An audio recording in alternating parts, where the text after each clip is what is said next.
So now the question is dice count, and already we have done dice count using ArrayList. But this time we don't have to use ArrayList. We have to keep on storing the results in a variable and then print them recursively. Okay.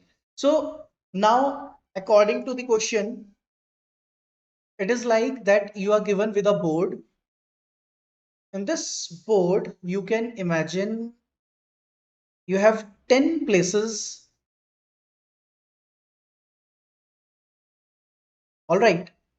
So it is like 1, 2, 3, 4, 5, 6, 7, 8, 9, and then 10.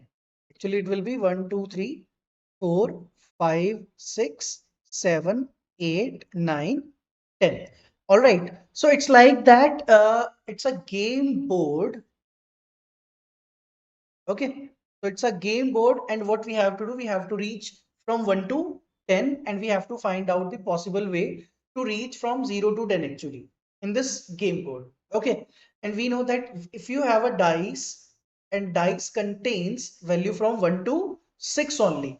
So if I will get 0, so initially if I'll get 1 or 2 or 3 or 4 or 5 or 6, then again I have to throw the dice and then keep on finding out the combinations, that how many combinations will I get. So let's say if I get 1. Okay, so you will keep on storing the results like this for 1 1, 2 2, 3 3, like this. So string will be maintained parallelly. Now, let's say if you are on 3, then again you will be having 6 options: 1, 2, 3, 4, 5, and 6. Okay, for each of them you will be having 6 options. So I am writing 1, 2, 3, 4, 5, 6. Now, suppose you are on 3, and then after reaching on 3, you will, if you are here, you will do simply sum. And when you do sum, you just have to concatenate 3 with 6. Then from here, the output will be 8. You have to concatenate 3 and 5. On 4, it will be 7. Concatenate 3 and 4. Then on 3, it will be 6. Concatenate 3 with 3. Then 3 plus 2, 5. Concatenate 3 and 2. Then on 1, we have 4. Concatenate 3 and 1.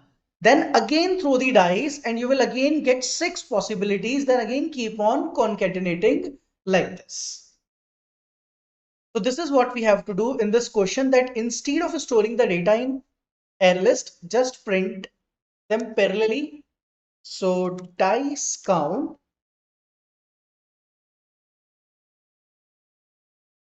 let's name it as without ArrayList.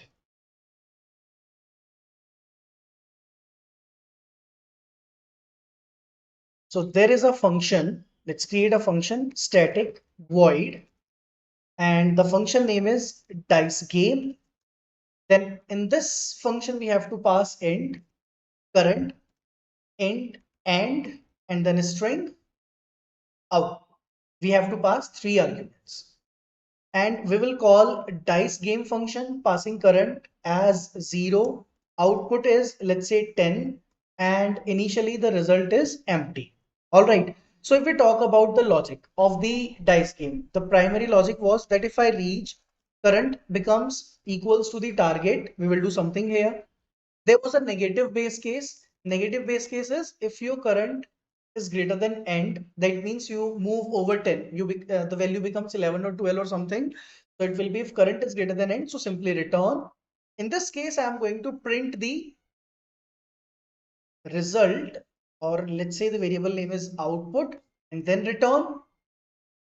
And then we are going to use the loop for int dice equals to 1, dice is less than equals to 6, and then dice plus plus. Now we will call recursively our function known as dice game. Current will be current plus dice, end will be as it is, and output will be output plus dice, and that's it. That's all we have to do in this question. We just have to keep on concatenating the output with our dice variable. So it will keep on concatenating the output with dice, and once you reach at the end, it will print the output. Simple enough. So you can see all the combinations are printed here. 492 combinations will be there.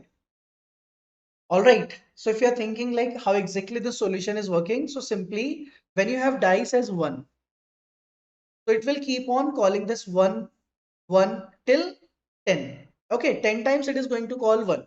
So now once you reach target, it is going to print all these because I'm keep on storing 1, then plus 1, and it is concatenating. Okay, plus 1, and it is keep on concatenating till you reach 10. Now once the stack fall back, it goes to another branch and then it will store accordingly. So this was the dice game question, and this is how you can implement this question using, actually without using ArrayList, simply printing the output directly.